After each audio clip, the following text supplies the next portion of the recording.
उत्तर प्रदेश के मिर्ज़ापुर की एक कहानी या एक घटना बहुत ही ज़्यादा चर्चा में आती है।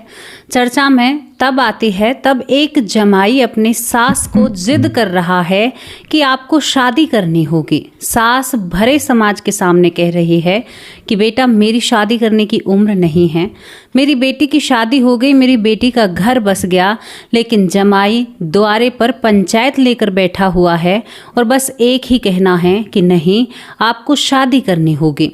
दोस्तों यहाँ पर पंच और सरपंच बैठे हुए हैं, गांव के लोग इकट्ठा हैं और यहाँ पर ये महिला कोई छोटी मोटी महिला नहीं है। ये महिला एक सरकारी अध्यापक है, बहुत ही पढ़ी लिखी है और लोगों की भावनाओं को भी समझती है, सब कुछ समझती है। लेकिन इस महिला की आंखों में आंसू हैं और ये महिला अपने जमाई को दुहाई दे रही है कि अगर मैं ऐसा कदम उठाऊंगी तो मैं एक शिक्षा लोगों को देने वाली हूँ तो सामने वालों पर क्या प्रभाव पड़ेगा। लेकिन दोस्तों जब एक खबर लोगों के सामने आती है और अक्सर आप ऐसी घटनाएं देखते रहते हैं, कहीं पर कुछ होता है लेकिन वो जमाई नहीं मानता है और सास का विवाह कर लेता है। तो इस घटना को आपको पूरा जानना होगा, अंत तक वीडियो में बना रहना होगा। आखिर ऐसी क्या बात थी कि जो एक जमाई ने ऐसा कदम उठाया। कई बार ये घटनाएं हमें विचलित और परेशान कर देती हैं, तो आज की घटना को जानने के लिए हमें कुछ साल पीछे चलना होगा। उत्तर प्रदेश के मिर्जापुर में एक महिला रहती है जो कि अर्चना नाम की महिला होती है, जिसके पति एक अध्यापक होते हैं, सरकारी टीचर, और अर्चना भी अच्छी खासी पढ़ी लिखी है। उस समय कहते हैं कि अर्चना बहुत अच्छी खासी पढ़ी लिखी थी, परिवार ने अच्छे से पढ़ाया था। दोस्तों यहाँ पर अर्चना की शादी को करीबन 1.5 साल ही हुआ था, लेकिन उसके बाद अर्चना अब अपनी पढ़ाई भी कर रही थी और दूसरी तरफ अर्चना भी अध्यापक बन जाती है, जिस कदर उसके पति अध्यापक होते हैं। 1.5 साल शादी को होने के बाद अर्चना करीबन 3 माह की गर्भवती होती है, लेकिन तभी एक हादसे में अर्चना के जो पति हैं इस दुनिया से चल बसते हैं। जब ये सब कुछ अर्चना के सामने आता है तो अर्चना टूट जाती है और उसे मालूम था कि वो गर्भवती है, लेकिन अब करे तो क्या करे, पति इस दुनिया से जा चुका है। अर्चना एक जवान महिला थी, खूबसूरत बहुत ही ज़्यादा खूबसूरत थी और शरीर भी बिल्कुल कद काठी ऐसा था कि कोई देखकर कह नहीं सकता था कि ये गर्भवती है या इसकी शादी हो चुकी है। लेकिन अर्चना ने फैसला लिया, बेटी को पालूंगी और बड़ा करूंगी। दोस्तों अर्चना के आसपास कोई नहीं था, कहने को कोई भी नहीं था, माँ बाप भी थे, लेकिन अर्चना ने जो संघर्ष अकेले ने किया वो शायद कोई भी नहीं कर सकता है। पति को मरने के बाद शायद माँ बाप ने भी अर्चना की तरफ ध्यान नहीं दिया। ससुराल वाले जो सास ससुर होते हैं और बेटों में मगन हो जाते हैं, कहते हैं कि इसका क्या करेंगे, और यहाँ पर तब तक ही उसका ख्याल रखा जाता है, तब तक अर्चना उस बच्चे को जन्म देती है, क्योंकि सबकी उम्मीद थी कि हमारा बेटा गया है तो बेटा ही वापस आएगा। लेकिन अर्चना एक बेटी को जन्म देती है।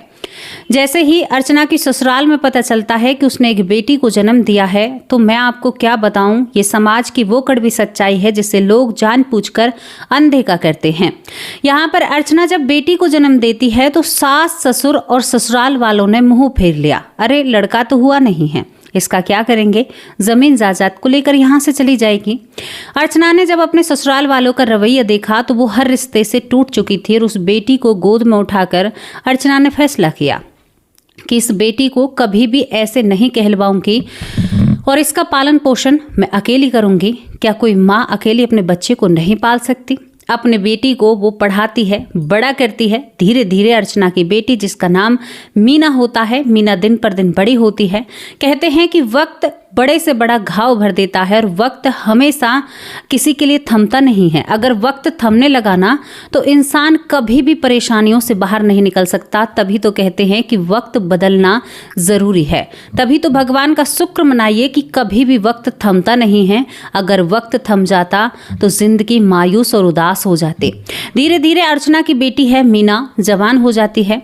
बेटी को मेडिकल की पढ़ाई कराती है मीना, क्योंकि खुद मीना को पढ़ाती है, क्योंकि वो खुद एक सरकारी टीचर थी और वो अच्छी तरह से शिक्षा को जानती है। दोस्तों यहाँ पर वो मीना को पढ़ाती है और मेडिकल की पढ़ाई कराना शुरू कर देती है। धीरे धीरे यहाँ पर और भी वक्त निकलता है। अब यहाँ पर जो अर्चना थी, सुबह उठती थी, अपनी बेटी का लंच पैक करती थी।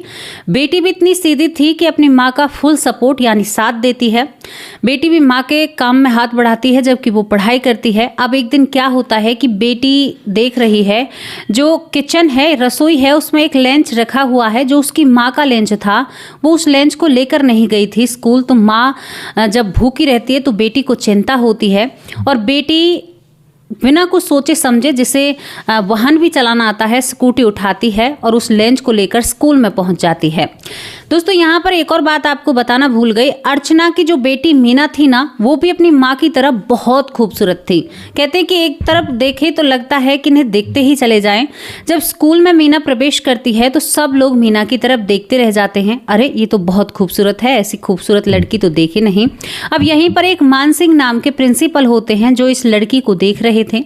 इस लड़की को जब देखते हैं तो देखने के बाद मान सिंह देखकर एकदम से कहते हैं कि लड़की तो बहुत खूबसूरत है। अर्चना कहती है बेटा तुम यहाँ पर क्यों आई हो? वो कहती है कि माँ आप अपना खाना भूल कर आई हो, अगर ऐसे खाना भूलोगी तो मैं आपका सहारा हूँ और आप मेरा सहारा हैं। अगर आप कमजोर हो गई तो मुझे कौन संभालेगा?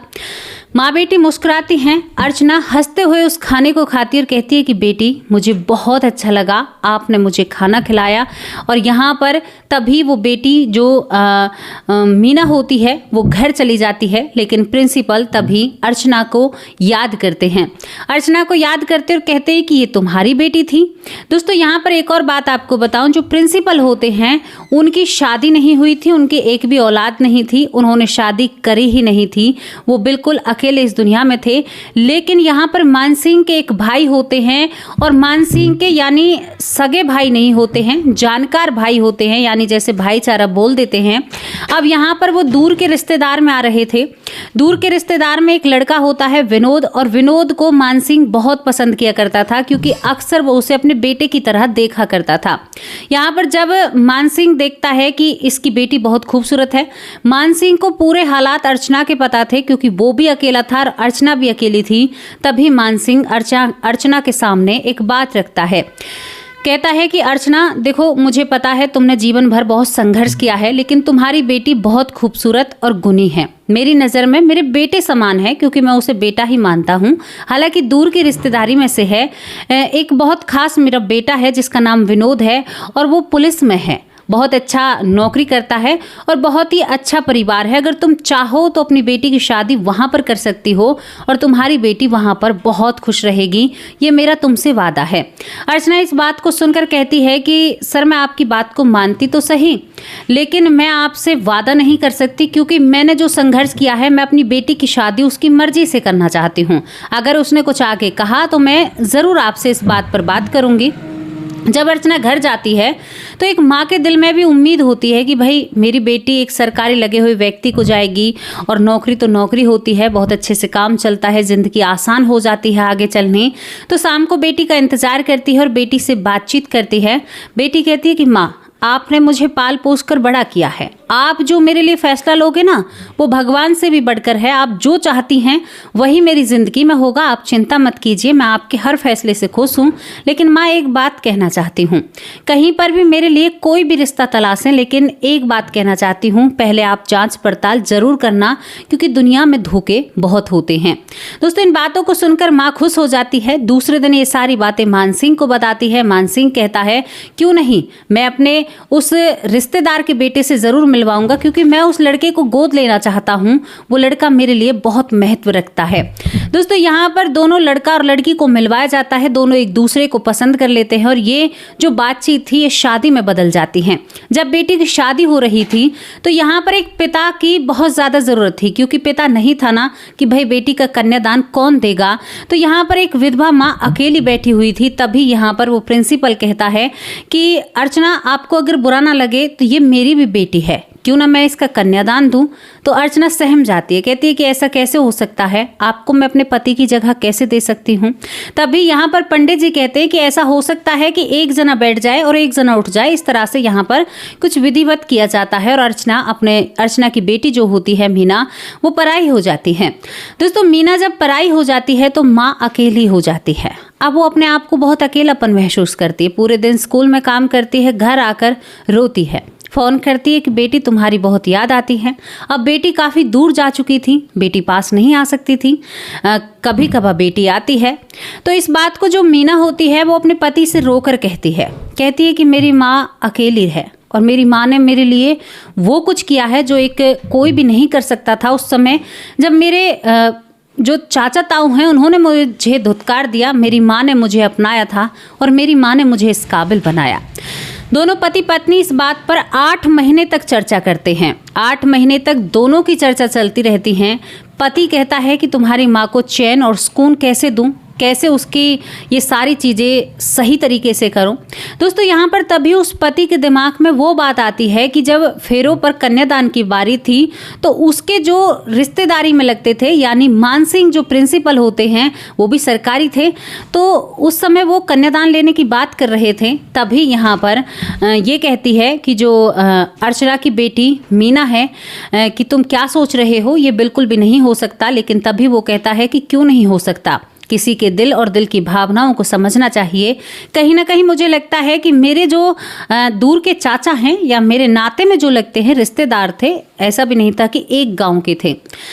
वो कहते हैं कि मुझे लगता है कि मेरे जो चाचा हैं वो माँ की तरह उनका तरफ लगाव है और मैं चाहता हूँ कि ये दोनों एक साथ रहें, क्योंकि मेरे चाचा ने भी जीवन भर कुछ भी ऐसा नहीं देखा है और मेरे चाचा भी अकेले हैं, वो मुझे अपना बेटा मानते हैं। दोस्तों यहाँ पर ये कहती है मीना कि नहीं, माँ जान से मार देगी तुम्हें भी और मुझे भी। लेकिन यहाँ पर कुछ और ही होना बाकी था। ये दोनों जने बिना बताए अपनी माँ को सरप्राइज देना चाहते थे। ये दोनों जने बिना बताए जब घर पर आते हैं तो देखते हैं कि प्रिंसिपल चाचा जो इसका दूर के रिश्तेदार था, यहाँ पर इसकी माँ जिसका नाम अर्चना था, दोनों ही एक साथ बैठकर एक टेबल पर बैठकर कॉफी पी रहे थे। तभी जैसे ही यहाँ पर ये परिवार वाले आते हैं, यानी बेटा और जमाई आता है, बेटी और जमाई, तो वो एकदम से हैरान से हो जाते हैं और परेशान से हो जाते हैं। तभी यहाँ पर जो विनोद होता है, जो पुलिस में लगा हुआ है, इसका जमाई होता है, ये दोनों हैरान होकर कहते हैं कि तुम आज यहाँ पर कैसे। तो यहाँ पर मानसिंह सफाई देने लगता है, कहता है कि मैं स्कूल से आ रहा था तो इसके पास बैठ गया और मैंने बातचीत कर ली। बेटा ऐसा कुछ भी नहीं है जैसा तुम समझ रहे हो।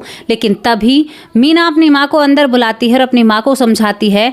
मीना की माँ अपनी बेटी को एक तमाचा जड़ देती है, कहती है कि तुम बात क्या कर रही हो, मैं बच्चों को शिक्षा देती हूँ, क्या प्रभाव पड़ेगा। वो कहती है कि माँ, अगर दुनिया और समाज की सोचोगी ना तो जीवन भर तुमने कुछ नहीं देखा और तुम अब भी कुछ नहीं देखोगी। तुम्हारी जिंदगी बर्बाद हो गई और भी बर्बाद हो जाएगी। तुम सोच कर देखो माँ, हमें दादी और दादा ने क्या दिया, चाचा और ताऊ ने हमें क्या दिया। हमने अकेले संघर्ष किया है। आज मैं अपने घर परिवार में खुश हूँ। ऐसा जमाई तुमने ढूंढा है जो मुझे पलकों पर बिठा कर रखता है, लेकिन मेरे अंदर घबराहट होती है, बेचैनी होती है। मैं तुम्हें अपने घर भी ले जाऊं तो माँ, मेरी भी सास है, वो तुम्हें स्वीकार नहीं कर पाएगी। माँ तुम सोच कर तो देखो, मानसिंह चाचा की कोई भी शादी नहीं हुई है, वो भी आपकी तरह अकेले और आप बिल्कुल भी बूढ़े नहीं लगते। दोस्तों करीबन 1 महीना लग जाता है इन दोनों यानी पति पत्नी को, इन दोनों को समझाने में। तभी इस गांव के सरपंच से बात की जाती है, क्योंकि जो लड़का पुलिस में है वो हर चीज को कानून की तरह से देखता है और कानून की तरह से ही करना चाहता है। लेकिन जब सरपंच साहब इस बात को सुनते, एक सच्ची घटना आपको बता रही हूँ, सरपंच ने कहा कि ये पहल बहुत अच्छी है, क्योंकि ये बेचारी अब बुढ़ापे में कहाँ जाएगी, इसके ठोकर खानी है, तो इनको साथ ही रहना अच्छा रहेगा। हम पूरा गाँव मिलकर सहयोग से इनकी शादी कराएंगे और ये एक अच्छा जीवन जिएंगे।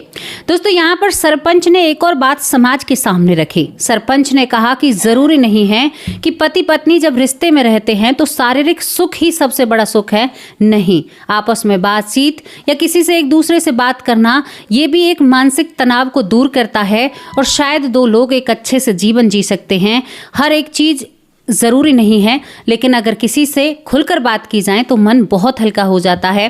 दोस्तों यहाँ पर धूमधाम से जब ये बातें होती हैं, हालांकि जो यहाँ पर अर्चना होती है वो भारी परेशान होती है इस चीज़ से, लेकिन जब अर्चना की शादी हो जाती है और शादी होने के बाद अर्चना को कई महीने बीतते हैं, अर्चना की एक शर्त थी कि मैं इस गांव में नहीं रह पाऊंगी इस तरह से, तो वो बाहर शहर में लेकर अपना घर रहती हैं, क्योंकि सरकारी टीचर थी। अपना तबादला कराते हैं दोनों जने और वह बहुत अच्छे से अपना जीवन जीते हैं और आज भी जी रहे हैं। वो कहते हैं कि हम समाज को ये संदेश देना चाहते हैं, क्योंकि जो चीज़ें अगर सही लग रही हैं तो उन्हें सही करने में कोई बुराई नहीं है। भगवान कोई भी ऊपर से उतर कर नहीं आया है। लेकिन यहाँ पर ना ही तो कोई विरोध था, ना ही किसी का घर छीना था, ना ही किसी से किसी का घर लूटा था। केवल दो लोगों ने एक दूसरे का सहारा लिया और जीवन आगे बढ़ाया। यहाँ पर दोस्तों बिल्कुल भी आपसे ये नहीं कहा जा रहा है कि आप ऐसा करें कि जो शादीशुदा महिलाएं होती हैं वो शादीशुदा पुरुषों से प्रेम करती हैं, तो ये बिल्कुल भी जायज़ नहीं है, ये नाजायज़ है। क्योंकि यहाँ पर आपको परिस्थिति समझनी होगी। वो महिला जो काफ़ी टाइम से अकेली रह रही थी, जिसने कभी भी किसी की तरफ आंख उठाकर नहीं देखा, उसमें और उस महिला में जो एक शादीशुदा महिला है जिसके पास खुद का पति है, अगर वो दूसरे से गलत संबंध रख रही है तो उस महिला में और इस महिला में बहुत फर्क है। आपको इन सारी चीज़ों को समझना होगा। हालांकि ये घटना उन लोगों की है, हमारा इसमें कुछ भी नहीं है। तो आप लोगों को स्टोरी कैसी लगी अपनी राय कमेंट बॉक्स में लिखकर जरूर भेजना, और इस घटना से आपको क्या सामने आता है उसके बारे में भी बताना।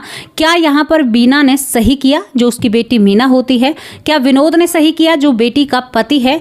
क्या इन दोनों की जोड़ी सही थी या पहले से थी या ऊपर से बनकर आई थी? जो भी राय है लिखकर जरूर भेजना। इस घटना को सुनाने का केवल एक ही उद्देश्य है, ताकि लोगों के सामने सच्चाई आ सके कि समाज में क्या कुछ चल रहा है। अब आप लोगों से विदा लेती हूँ। कल शाम को हाजिर होंगे एक सच्ची और अच्छी स्टोरी के साथ। तब तक के लिए नमस्कार, जय हिंद, जय भारत।